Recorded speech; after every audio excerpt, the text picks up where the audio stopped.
আলাইকুম।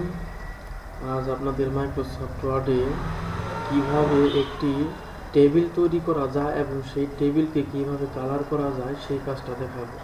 আমাদের প্রথমে মাইক্রোসফট অফিস ওয়ার্ড ওপেন করতে হবে, তারপর একটি টেবিল তৈরি করতে হবে। টেবিল থেকে ইনসার্ট, তারপর টেবিল।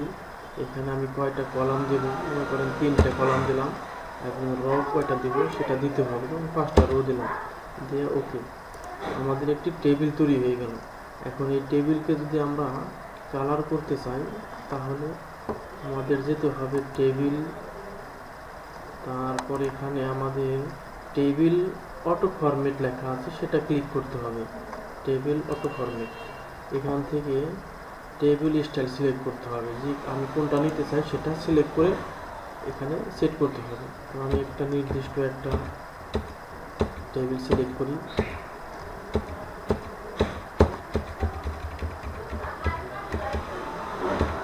এইটা নিলাম, অ্যাপ্লাই বাটনে ক্লিক করতে হবে। ক্লিক করলে আমাদের যে নির্দিষ্ট টেবিলটা কালার করার প্রয়োজন সেটা হয়ে যাবে। তো এইভাবে আপনি চেষ্টা করুন, আশা করি হবে।